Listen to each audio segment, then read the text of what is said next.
This is the MHFi podcast with Carl Jensen and Doug Cunnington. We have authentic conversations about the journey to Fi, health, happiness, and some very odd tangents. We interview Fi experts, side hustlers, people on their way to Fi, and those who have reached the other side. Join us every week, and if you want the show notes and links and all that other stuff, head over to milehfi.com. Hello, world. Welcome to the Mile High Fi podcast. I am Carl Jensen with my co-host. I'm Doug Cunnington, and today we're talking to Diane, and I'll let her say her last name in a moment, but she was a financial advisor to the very wealthy people, and now you teach over at CU Boulder, and we're going to dig into all of these different areas, but can you give us an idea of the scope? How rich were these people? Super rich. So to become a client, in essence, you had to have $10 million of assets, and the range was between $10 million to above $100 million. So my business partner and I together managed more than $1 billion. And these were household names. I know you can't say them, but these were people we would recognize. You worked in Los Angeles, correct? Yeah, and I also work remotely in Colorado, managing accounts really all over the country because my clients would move, and also they introduced me to other people. So yeah, they were either senior executives of really prominent companies, entertainers, musicians, the wide range. That's so crazy. So obviously you can't say who they are. What kind of stuff can you share and what kind of things can you not share? So I have to say that nothing I say if we talk about investing is, I'm just providing all this for educational purposes. I could give you the name of one client because I'm in the forward of her book, which would be Carly Simon.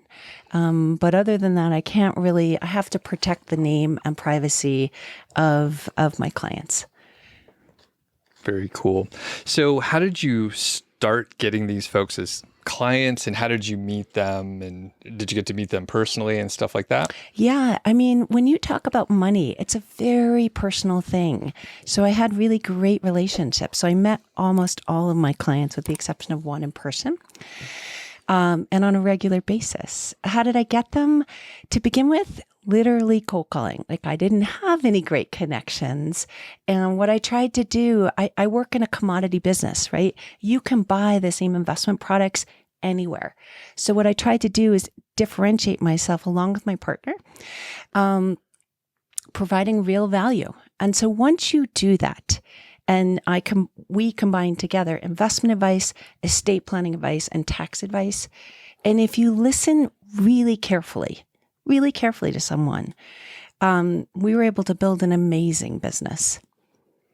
I'm going to go off the script a little bit here. You always hear these horror stories in the media about, usually it relates to sports stars, but there have been some movie stars in the news lately, how they screw up their finances.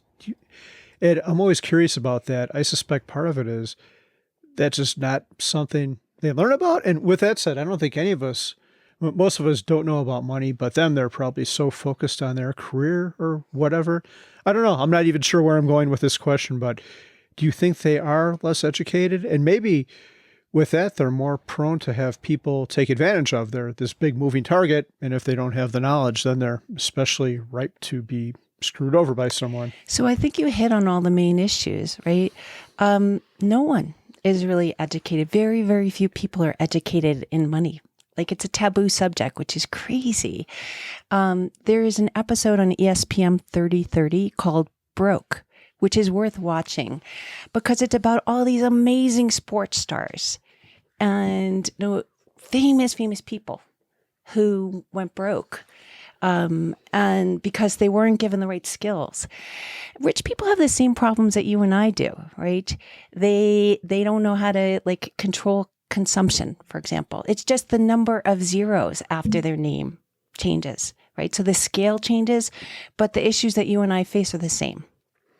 And one thing that I've heard is, let's say a movie star gets paid, $20 million, and they don't consider all the different people that get a cut. So their manager, some other agency, taxes, like all these other pieces that they don't consider. Maybe they don't have a good business manager or general manager to help them understand that. Is that accurate, or have I just heard that through? It is accurate that managers take a significant cut, taxes, all these other kinds of expenses associated with running. In this case, I'm a famous Hollywood entertainer, but they still are making, like I have a client who is making at more than $500,000 an episode for a famous TV show. So even after the cut that the manager takes, they still have a lot of money. But yet they don't know what to do with it. Or as Carl was alluding to, they also don't know how to invest it or what to do. And there's a lot of peer pressure on them to live the lifestyle of the rich and the famous.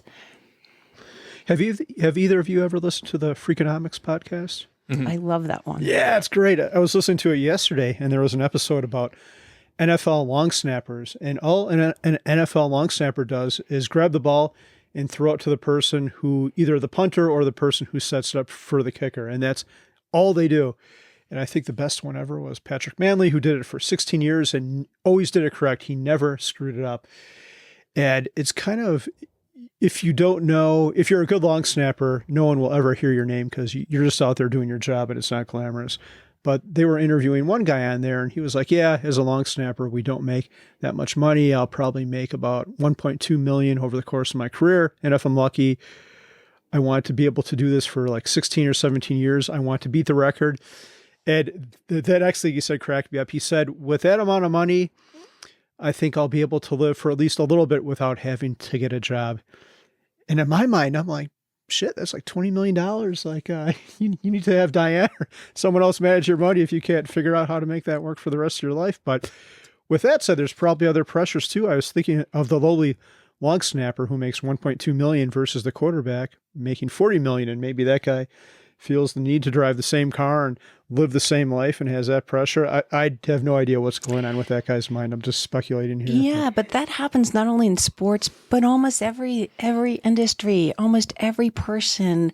Like no matter how much we have, it's not enough, you know. And so we always want more. We always want to keep up with the Joneses, and it takes a real discipline to control spending. Maybe not have the fanciest car like everybody else on the sports team might have. We're getting off script a little bit here, but on that note, did you ever counsel people on that? I know you were an advisor and managed their money, but did they ever come to you and say, hey, I want to do this, or I want to buy this car or this house? Do you think this is a good idea? Or? All the time. And so 2 examples. One, I had a client who sold an educational business, and she called me and said, hey, can I buy like the new version of the VW Bug when that came out? Okay, this car might cost $15,000. You're worth $20 million. Yes, go enjoy yourself. On the other end of the spectrum, though, sometimes I help clients stop spending too much money. So I had one client, they were worth more than $100 million. But their liquid portfolio, the amount that they could use to support themselves, was about $20 million. But their burn rate was $200,000 a month for 2 people. I mean, you can do the math. They were spending too much. And so my business partner and I had to convince them, hey, this spend rate is not sustainable if you don't want to force yourself to sell assets prematurely. Wow, where does $200,000 a month go to? So it's so interesting because I don't think I could spend that much, but they were the best dressed couple I've met. They had a full-time person who did their ironing or laundry, so there's never a wrinkle on them. They had all kinds of support staff. Usually that's the big one, a cook, full-time cleaner, in this case, someone who helped them with their laundry. That adds up. Gardeners. Wow. Doug, if you could have someone on your support staff, what would you hire someone like? If you had to hire one person or you got one free person, who would it be or what would they do for you? I'll come back to that. That's a big question, and we didn't prep on that at all. So I handle a lot of stuff on my own, but I enjoy most of the things that I do. So okay. Yeah. What about you? Do you have one off the top of your head? Maybe auto maintenance, because I hate paying people to do it because it's so expensive. and I know how to do it myself, so I think I should do it myself to save the money. So if I had some guy to do my brakes and change the radiator and all that shit. You do. It's a fucking mechanic. You could just go hire him. It's super easy. Like that's a solvable problem. Okay, let's get back to our outline. It looks like the next question is mine. What financial goals do the ultra wealthy have? Everybody wants more, right? Doesn't matter how much money you have. So if you're worth 20 million, 100 million, anywhere in between $100,000, everybody wants more. And so one of the things I have to convince them to do is understand that more comes with risk. You want to frame it in terms of what's more painful to you, losing when you could pay for everything that your heart desires, losing or missing a little bit of upside. So everybody wants more. Over time, I try to convince them about wealth preservation. Most of my clients came from super, super humble backgrounds. Only one client inherited their money. In part because I just find that a super interesting profile to work with people who actually created it. And so they've been super poor, and then they hit the lottery in essence, they by creating a business and selling it. So when you've been poor and you're rich, you really prefer being rich. It's just easier. And so I'd say wealth preservation. And then I guess those are the two main ones that people struggle with. Either I want to grow or wealth preservation, both.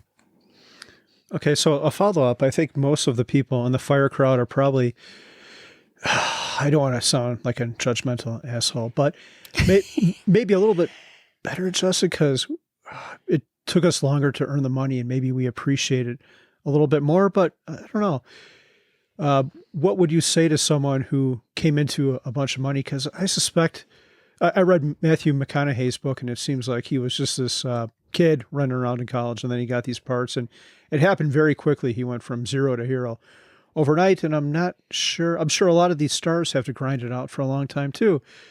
So maybe the story I just told is not true, but how would you counsel someone who comes into a lot of money quickly? What would you tell them to do so they don't screw it up? So I want to go back to most of them work super, super hard. They sacrifice years of their life. Even this one of my very famous entertainers, he did not become super, super successful in a household name probably until his mid-40s. So they've traded off a lot of time and hard work. What would I advise them to do? Yeah, to come up with a financial plan. Like, what are your life priorities? You have tremendous resources now. What do you want to get accomplished in your life? Do you want to, help some family members or friends or other people? Do you want to help a charity? Like, do you want to work again? Do you not want to work again? And then based on your goals and your risk profile, we build a plan together to accomplish those goals. Do you think you get through to most people and help steer them away from any potential disasters? Yeah, pretty much. Sure. I mean, every once in a while, someone comes up with an unusual investment idea. If they're going to hire me, though, pretty much they were hiring my business partner and me to help run their portfolios, so to protect their assets and grow them. But, occasionally they come up with a crazy idea. Some of them want to almost things like restaurants, things like movies, a few crazy investment schemes. We try to tell our clients not to do those kinds of things, but it's their money ultimately. So sometimes they do. We just minimize the downside when we do. Do you have any wild, crazy stories or anything where it's I can't believe, maybe one of the bad investment schemes or something? Yeah. My business partner and I were meeting with a very famous client, and I'm going to protect his identity. And he's very, very, very intelligent and very good at math. And so we were meeting with him early on in our relationship, and he was showing us returns. We had the bulk of his assets, but before he met with us or had invested with us, he had one alternative investment, right? And it was a hedge fund on paper. And notice my words, on paper, because when he would meet with us, he would show us the returns, and good market or bad market, it had very even returns, about 10% per year. Didn't matter if the market went up or down. I think I see where this is going, but go on. His story does not end well, because we said, hey, let's call this person Mr. Smith. This does not meet our sniff test. The investment was not behaving rationally, and there was no detail at all on the statement. Now, for various reasons, this client decided in a few years, we didn't add anything to it, just kept monitoring it, and kept on going up 10% about per year. Very little variation. And this client ultimately was involved in a very large Ponzi scheme. And this client, luckily, he is still extremely well off. He got involved in this investment because some of his friends who were board members, who are well known, like everybody wants, right, told him about this great investment, and it just didn't end well. And so one of my takeaways is, if it sounds too good to be true, generally it is. There are easy ways to make money by starting early and investing early and letting your money work for you.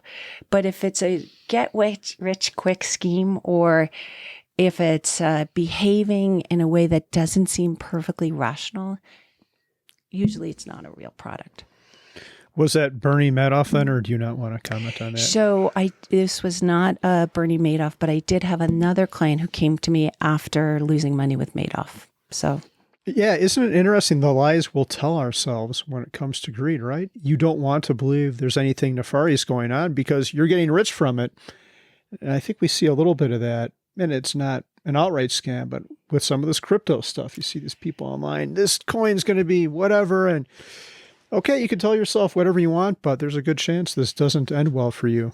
Yeah, and we spend more time, believe it or not, buying a new car and figuring out like the pros and cons and what model and features than you do for most people picking an investment. There's something wrong with that. And so there's a little bit of fear and greed that I think sometimes influences people. Someone else is making money and you do too. Like, it's part of our group behavior, I think. Yeah. And one thing I'm curious about, so in the FI community, a lot of us aim towards real estate, for example. Not me, I don't like real estate, but others aim towards index funds and keep it fairly simple. So can you tell us a little bit about how you structure maybe some of the investments? And you can make up an example if you want to, or however is easy to sort of illustrate, because it can be very complicated, I'm sure, especially when you get much larger amounts of money than I've even thought about thinking about. So yeah, how do you structure that? So first of all, for a wealthy person, one of the benefits they have over a lot of other people is their portfolios ultimately are big enough that we can generate enough income from the portfolio through, let's say real estate, fixed income, other kinds of bonds, other kinds of investments, so that they become neutral. They don't like it when the market goes down, but their emotional biases don't kick in as much if you know that you have a steady stream of income that will support you. People in the FIRE movement do this in part through side hustles, right? If you have more than one job or more than one source of income, you're insulating yourself somewhat from the market volatility. So we usually start with, how much money do you need? How do we design a portfolio that will help support you with that? And then how do we use financial instruments to help grow your assets? So for the average person out there, I love index funds. There are a couple great books I'll recommend. One is the little book of Common Sense Investing by John Bogle, or he goes by Jack Bogle. Fantastic book. Alan Roth wrote another one called How a Second Grader Beats Wall Street. And then J.L. Collins, who I know has been on here, wrote an absolutely fantastic book called A Simple Path to Wealth. For those listeners who are serious about this subject, I would totally read all three books because they have great advice, and they teach you that, indexing or what's called passive investing. It's not as exciting or as exotic as picking single stocks, but it's a more predictable way to almost tip the odds, like the investing odds in your favor, which is really what I try to help my clients do. So in my practice, I actually use many of the same financial instruments that proponents of the FIRE movement use. So I love ETFs and indexes. Wealthy people also have access to other financial investments like alternative investments, private equity, hedge funds, etc. But you can still build a great net worth without access to some of those investments. Are most clients happy with an index fund? It's not, we all know how dead effective it is, but it's not super sexy either. Are most people happy with the return of an index fund? Indeed, because the thing is, and this is part of the education process, I started to work at Goldman Sachs in the late 1990s. I know I don't look a day over 56, which is how old I am. And what we noticed, my business partner and I, like we had access to the best and the brightest that Wall Street has to offer at Goldman. But what we've noticed with the performance, and when we were doing our performance reviews, a few managers would outperform, a few would be kind of close to the benchmark, maybe a little bit less, and many would be underperforming. And so we would have these reviews, and we took our job super seriously, and we'd fire the bad managers because bad manager, you're underperforming. But this kept happening for several years in a row. And thus the miracle of Jack Bogle, who really has done more for the average investor than almost anyone out there. And we learned about his investment approach. And then we used the market correction between 2000 to 2003 to convince our clients that a passive approach, nobody wants to be average, especially if you're, really famous or you're running a company. But an average approach, you're really outperforming 90% of all of the other investors. That's a pretty good group to be in. And by educating them about that, by being tax efficient, and then also helping them with estate planning and other kinds of techniques, we provided really significant value. The bottom line is I wanted to invest my clients' money as if it was my own. And so if I was investing my own money passively, clearly that was the right thing to do for clients. And so, yeah, it isn't sexy, but having a lot of money can be sexy over time. And that's what you want to do. It helps you win the game. And that's what I'm here to help clients do. Or I was. I'm not doing it now. That's awesome. One of the things I always enjoyed hearing was Warren Buffett talk about how intelligence is not a factor in how well you're going to do in the stock market. And he's actually said it's a detriment because these hyper-intelligent people think they can beat everything and then they end up not. So Warren Buffett always says temperament is the most important quality. Yeah, he has a quote, something like investing is easy. No, it's simple, but it's not easy. There's a book I'd recommend on this that's fantastic. Carl, I think you've read it, The Psychology of Money. It's fantastic for anyone who wants to read it. It is by Morgan Housel, and it alludes to this subject. And so the temperament does make it difficult. Buffett also, in his two important things, in his annual meeting, he actually recognized Jack Bogle for helping more Americans out there than almost anyone else. Super duper one of my heroes.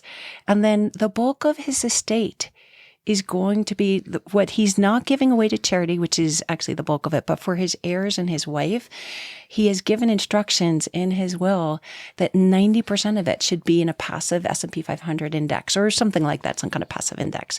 Amazing. What else can you, what better proof can I give you that this is a great strategy? That is sexy. Yeah, it's super amazing. I remember being at Berkshire Hathaway when Jack Bogle was there, and you actually recognized him, and Jack Bogle stood up, and the crowd clapped, gave him I think a standing ovation. Yeah, so this is funny because I have met super famous people, and so my business partner and most of the people, my staff, they get sometimes a little bit flustered, when they're meeting someone. I just don't care. Okay, you put on your pants the same way as I do. No big deal. Except I did get to meet Jack Bogle personally once. And it was one of the few times I really got super duper flustered because here's someone who did so much good in the world. I also have to endorse his organization. It's called the Bogleheads, bogleheads.org. Their website is a little bit clunky because it's run by, like, it's been in existence, I don't know, maybe since around 2000. It's a group of fans who of Jack and his philosophy, and then they get together, and some of their advice is some of the best advice I think I can find on the internet. Amazing. Cool. What did you learn from this career? So is that, what did I learn personally, or what did I learn from my clients? How about both? Okay. So one of the most surprising things to me is that, number one, rich people aren't really any happier than you or me. In fact, I would say that they're less happy. Because, we always think, oh, if I had this new toy, this new iPhone, this new car, suddenly I'm going to be super happy. But the thing is that there's a period of what's called hedonic adaptation, which means that you just get used to that new house, new car, new whatever. And suddenly, when you can buy anything or almost anything, you just don't have there's this initial euphoria. And then you have to get up in the morning and say, okay, what now? What's my new hit? What's my new dream? So that was really shocking because I thought that, wow, you can buy anything in the world. You're going to be happier. And I would say that that is generally not the case.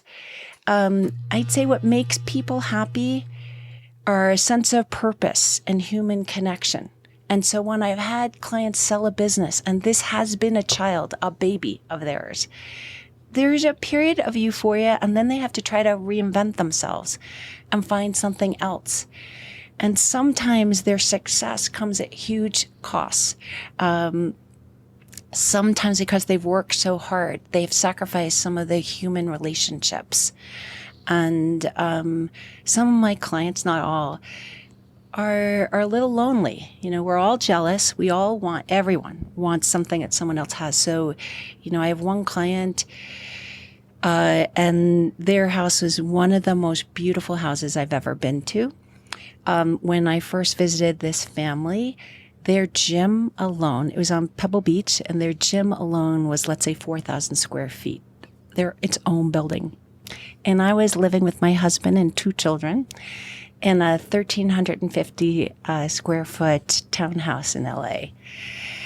And the patriarch and matriarch of the family were very jealous, because their next door neighbors had bought and sold several different internet companies or technology companies. And so they were worth more.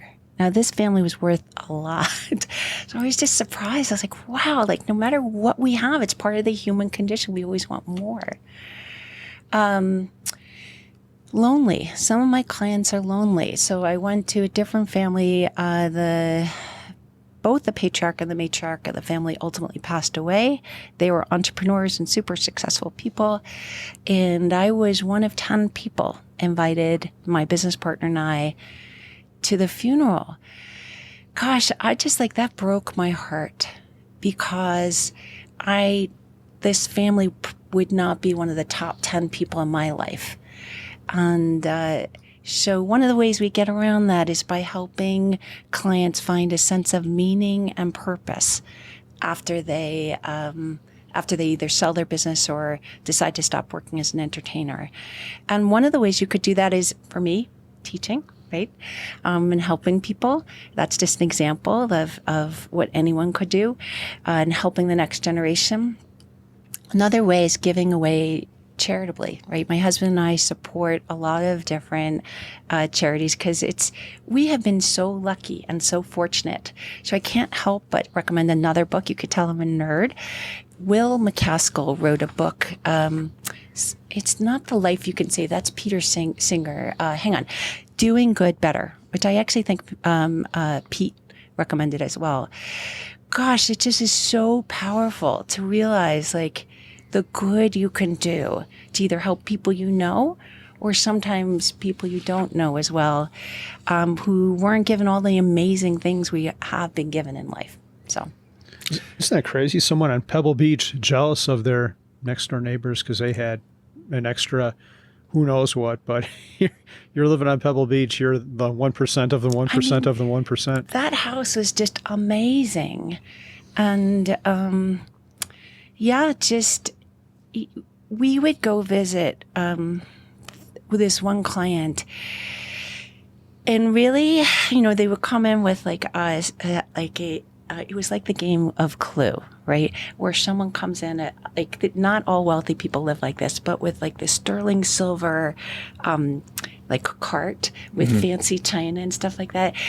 I was always really worried because I'm a klutz, and I was thinking, oh my God, I'm just going to spill something on this couch that's more than my entire house.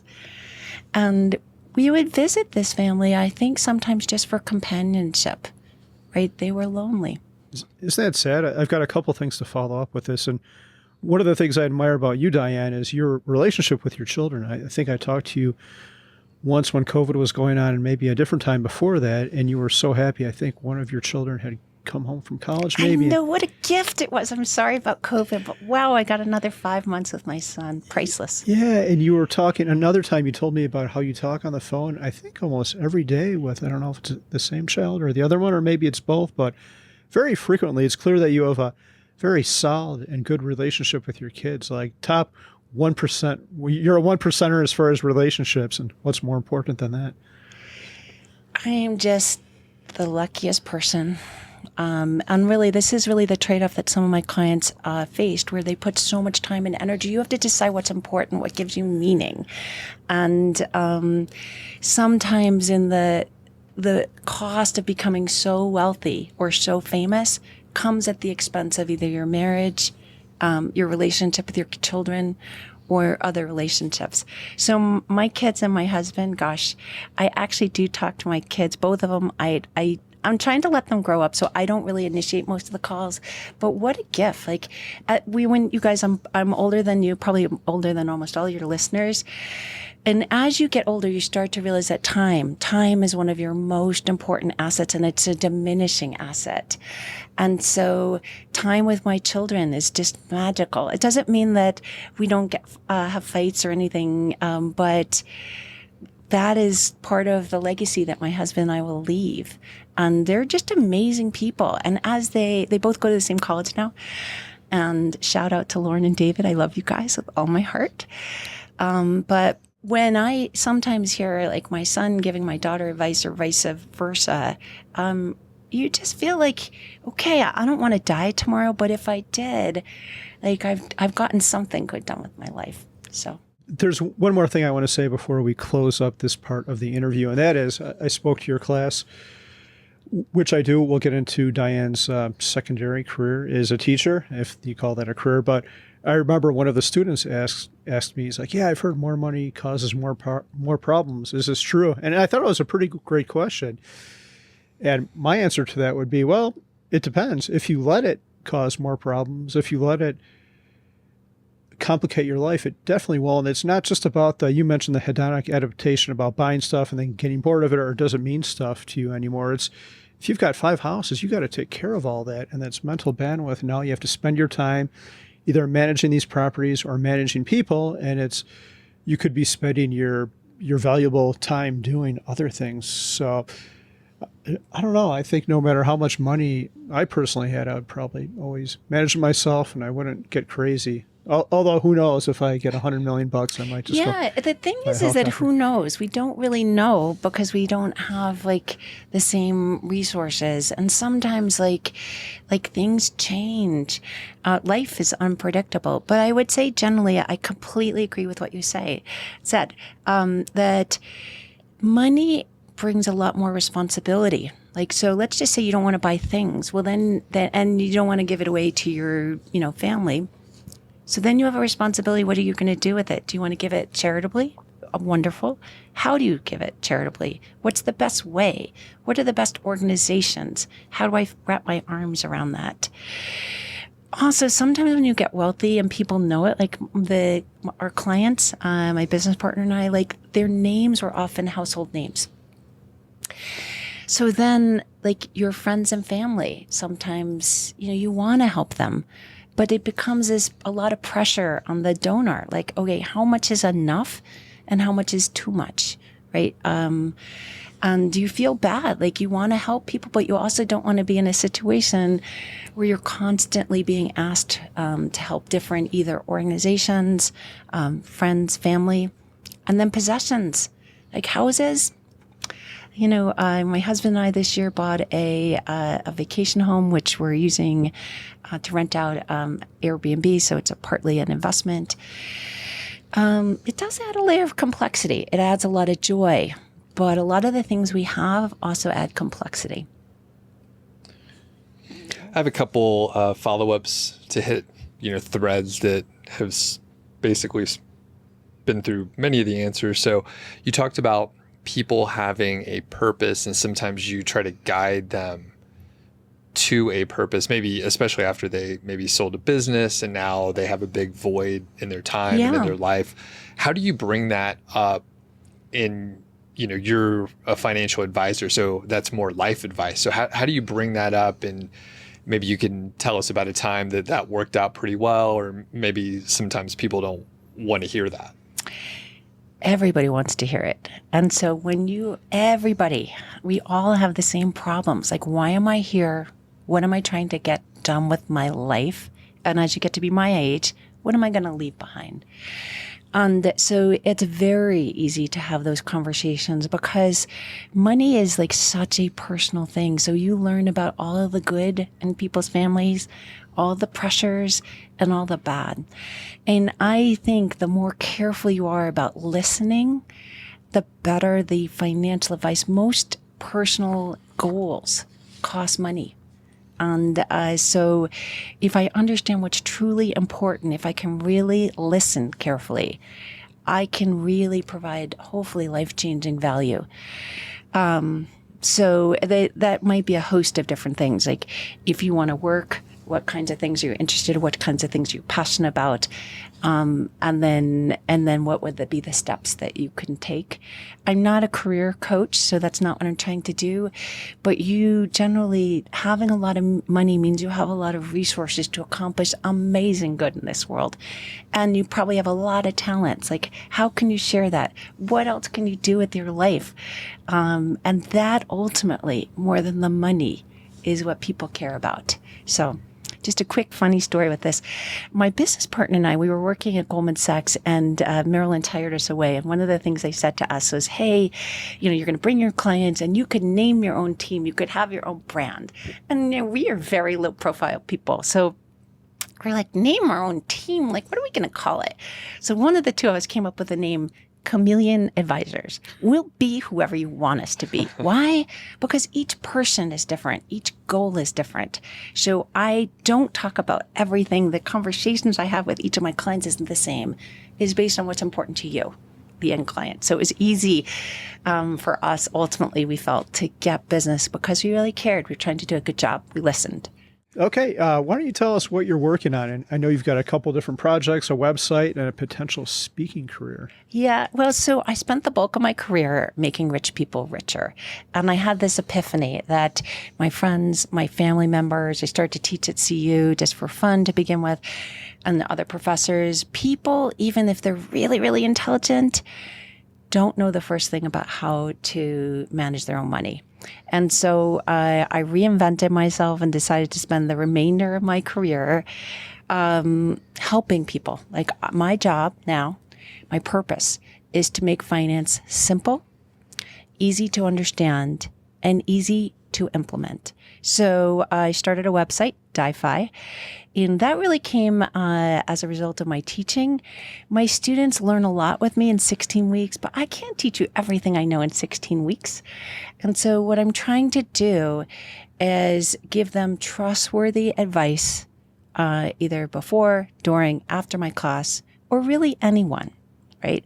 How do I understand simple techniques about personal finance that are life-changing? So that's why I started MHFi.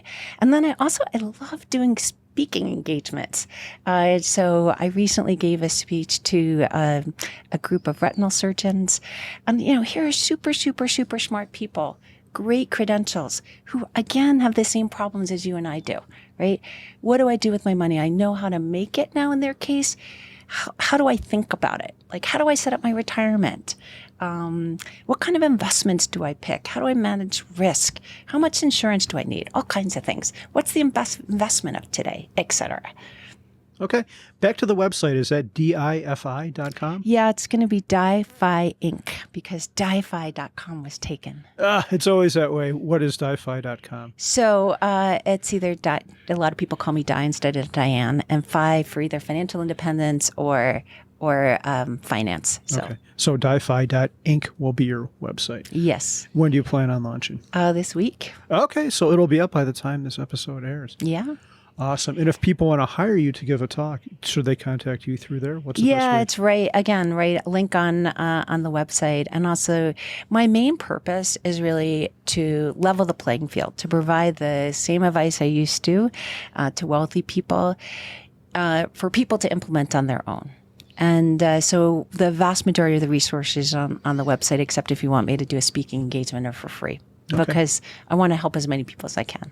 Yeah, isn't it pretty amazing, just in closing, that much of the same advice that applies to us who aren't super rich is also applicable to the ultra wealthy. It's the same index funds and the same temperament that works for both people. I don't think there's many things in life that work like that. Indeed. Actually, like institutions, the Yale Endowment, like Harvard, lots of like insurance companies, like foundations, they also are doing index funds because it works. The evidence is there. And so we really should put a lot of power in the hands of individual investors. That's awesome. So Diane, we're going to have you again. We're going to have you on again soon to talk about your second career as a teacher to college students. Awesome. Thanks a lot. Thank you. Thank you very much. Thanks for listening to the show. That was the MHFi podcast, and I'm Doug Cunnington, the balder host, and Carl Jensen is the cool, sexy one.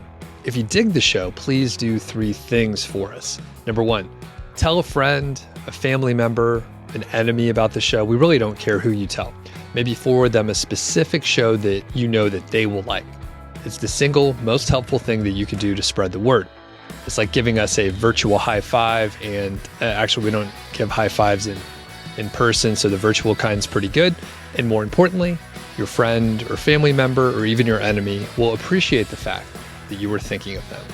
Number 2, make sure you're following or subscribed on your podcast app, Apple Podcasts, Spotify, Overcast, YouTube, whatever you're using, and that way you won't miss a show. And number 3, please leave us a rating and review. We read them on the show occasionally, and you might hear yours out there on an upcoming episode. Quick disclaimer, this show is not financial or legal advice. I'd actually be surprised if it sounded like it. It's really just for entertainment, and that's at least what we're hoping for. But seriously, get advice from professionals. Carl and I are just 2 guys with microphones that sit in my basement and talk. So we'll catch y'all next week.